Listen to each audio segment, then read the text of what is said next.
Up next, again in the line of variety, we have a fellow who literally grew up in show business. I mean, from the time he was an infant, he's been in this business. And he'll tell you about that and give you a few sleight of hand tricks and some good laughs. Please welcome the comedy and magic of Mike Pratt.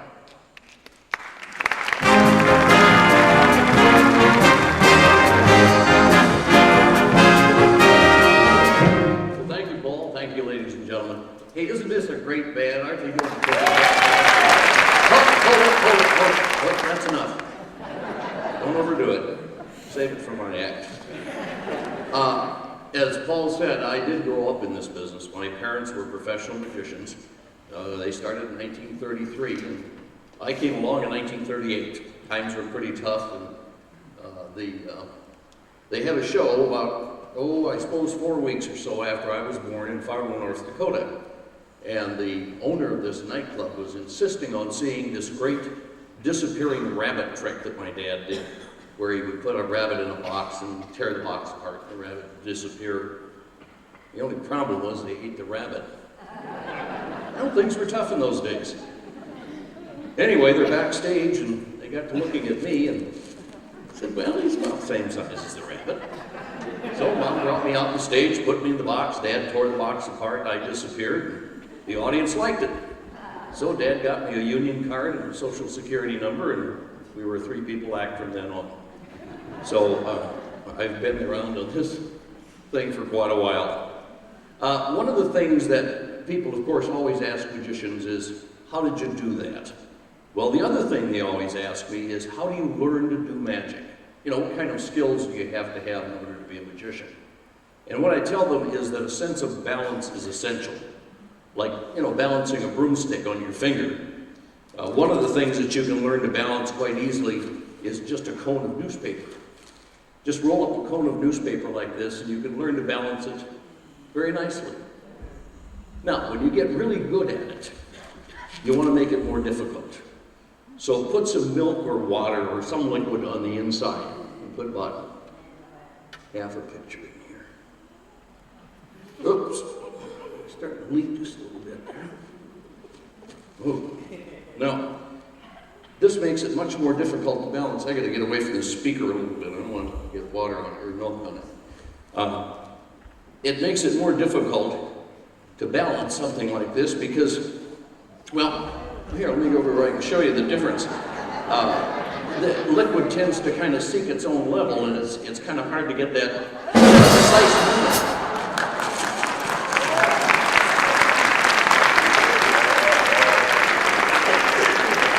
I'm sorry, ma'am. Did I wake you?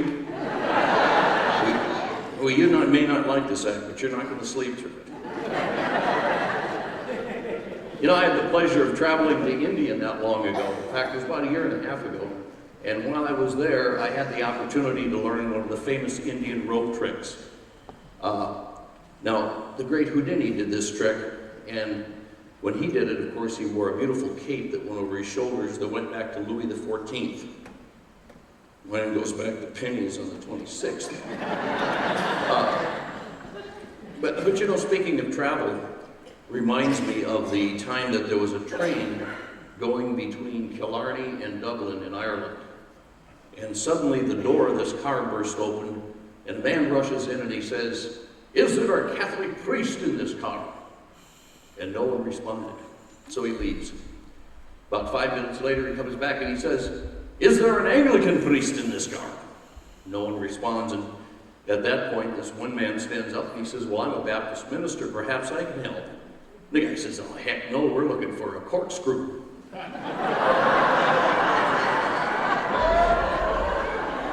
Did you hear about the defense attorney? This defense attorney, a lawyer, calls up his client and he says, "I got good news and bad news." The guy said, "What's the bad news?" He said, "Well, your DNA exactly matches the blood found at the murder scene." The guy said, "Oh boy, I'm in trouble now." He said, "What's the good news?" He says, "Your cholesterol is down to 140. Where was I? Oh, yeah, the rope. Now, the idea of this trick is to find the middle of the rope. And to do that, you put the two ends between your fingers and bring the middle up like this and take a scissors and cut it. You throw one end down here, one end down here, and tie this end in two nice tight knots. Now once you've got this rope cut precisely in the middle, I missed that, didn't I? Here, I'll trim it off.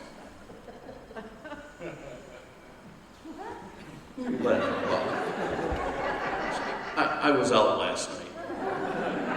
I wasn't exactly out, but I was down a couple of times. I can't seem to get lined up with this thing. Sir, could you trim this for me? Just cut them off so that they're even there. Fine, thank you very much, sir. Appreciate it. Okay, now we've got the rope cut. Wait a minute, I think you cut the wrong end. Try it. I cut the long one so it's the same length as the short one.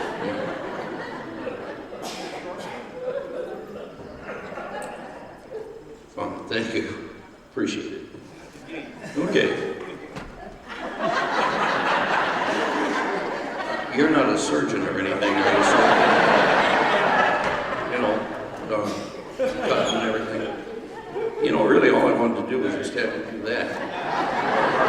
Now, the reason why I wanted the rope cut exactly in the middle is so that I could turn it over and tie a knot on the other end.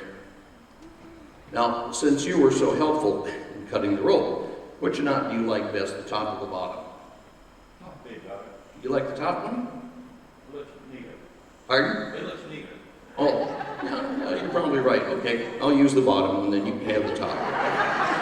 The idea is to wrap the rope around your hand, and for this you need a magic wand. You tap the back of your hand, and when you show the rope, you'll find it's whole, it's back in one piece again.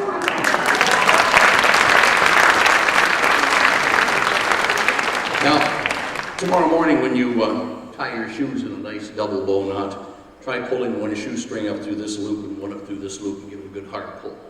If you get a knot, just blow on it. It'll come out over time. Thank you.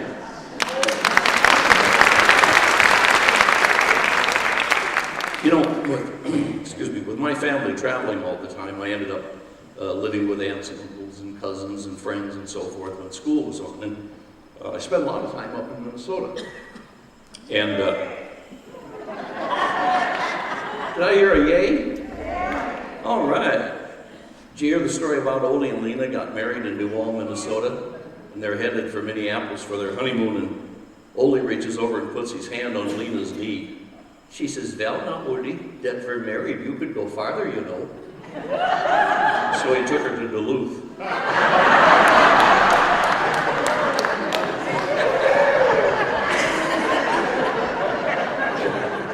This woman walks into the newspaper up in Modena, Minnesota, and says to the guy behind the counter, she says, "I'd like to put an announcement in the newspaper."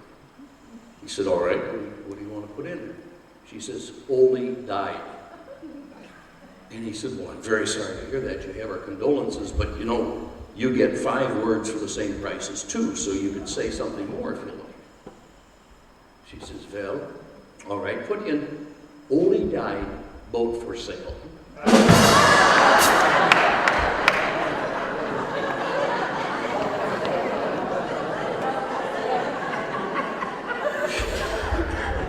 You know, I hear there's some people here from Mississippi. Is that right? Yeah! Did you know we got a river named after you? Yeah. Good morning. Anyway, I like to show people tricks that they can do themselves and amaze other people and children and that kind of thing. And here's one that's a lot of fun.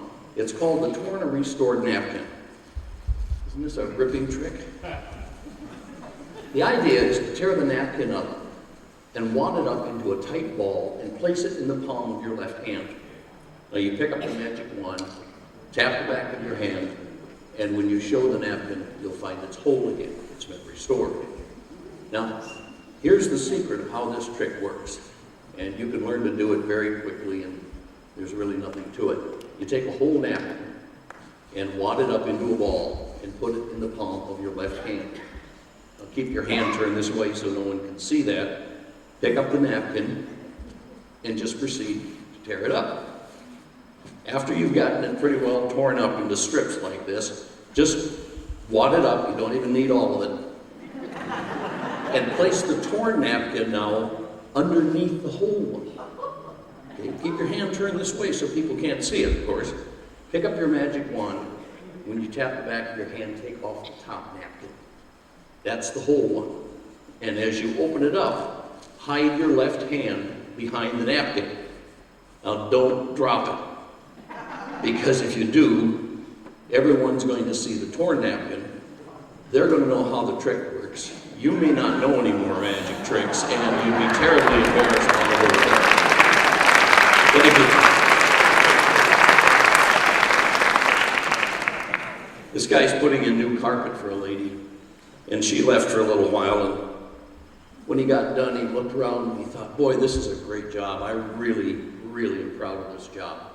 He said, I think I'll just go out and take a little break and have a cigarette. And about that point, he looked over, and there's a lump underneath the carpet. And he thought, oh, man, I can't tear this thing up just to get my cigarettes out of there. So he goes out and he gets a hammer, and he just pounds real hard, bang, bang, bang, and he finally gets it all nice and flat.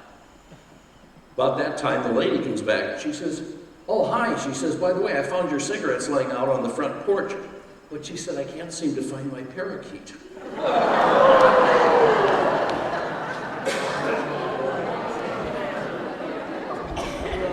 Guy walks into a doctor's office. The doctor says, what can I do for you? He says, well, he says, I think I'm a moth. He says, what? He says, I think I'm a moth. He said, well, I'm a pediatrician. I'm going to be down the hall talking to the psychiatrist. The guy said, well, I only stopped in here because your light was on.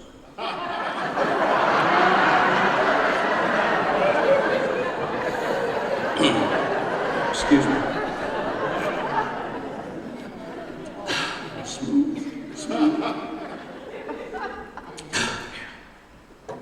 Now, where were we? Oh, yes. These two tubes that you see sitting on my table. Under this tube, I have a water glass. And under this tube, I have an Iowa milk bottle.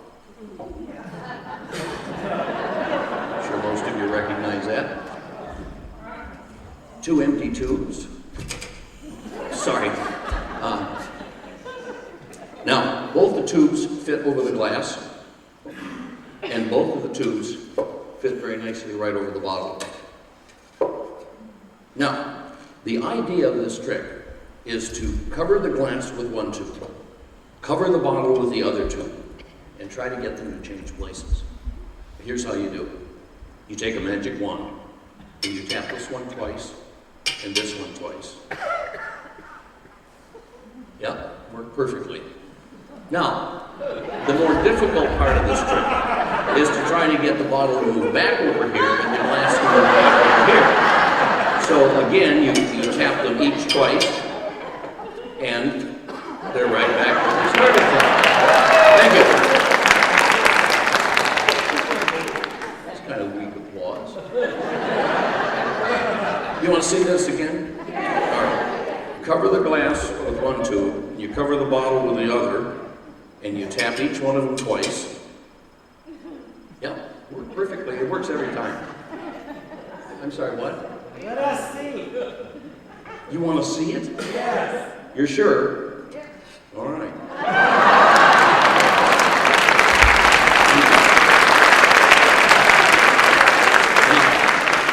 As I said, the hard part, of course, is to get the bottle to move back over here and the glass to move back over here. So again, you tap it twice with each one, and they're right back where they started from. Both the tubes fit right over the glass, both tubes fit over the bottle, and we're all set for another show. Thank you.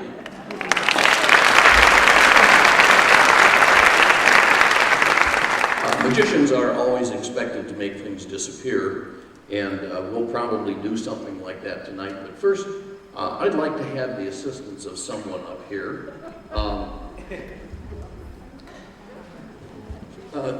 Sir, would you mind coming up and give me a hand? No? How about you, sir? Come on, give him a hand, folks. Watch your step here on the steps here.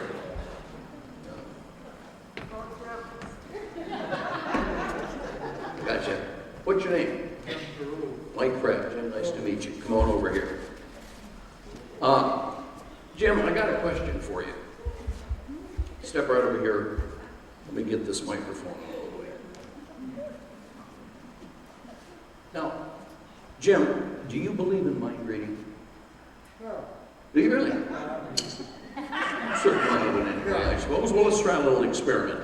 Here, stand right over here so that folks can see you. And what I want you to do is tell me when to stop. Okay, take your first card and look at it, but don't let anybody else see it. Don't let me see it or anything. Okay, put her back on the deck. Now, what I'd like to have you do, and I think we're going to need to kill that spotlight for a minute so we see out there in the audience, maybe bring up the house lights a little bit. Jim, look out there and see if you can pick out someone to try to read your mind. Anybody at all? Who's that? Can you raise your hand? Describe him. The white hair, the kind of third from the end? No. Okay. Now, what I want you to do, Jim, is stare right into his eyes and think about the card that you selected and see if you can transfer that thought to his mind. All right? All right. Are you getting any feel at all for it, sir? Can you tell him what card did he select? What was it?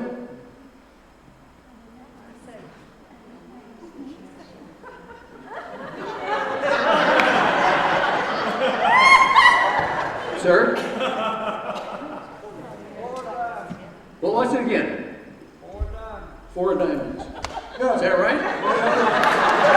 Thank you very much.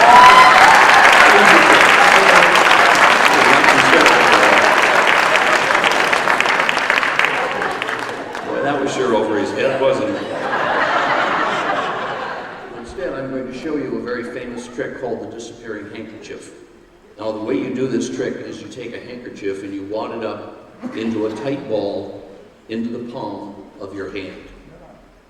Once you get it in there, you tap the back of your hand, and when you show the silk, you'll find it's turned into an egg. Now, I like to expose one or two tricks at a show like this, something that, that you can understand. And here's a trick why this thing works. That's a wooden egg. It was laid for me by a decoy. It has a hole in it, and there's the silk, of course. Now, here's how you do the trick. You get a wooden egg with a hole in it, hide it in the palm of your left hand, pick up the silk, and just push it on the inside of the egg.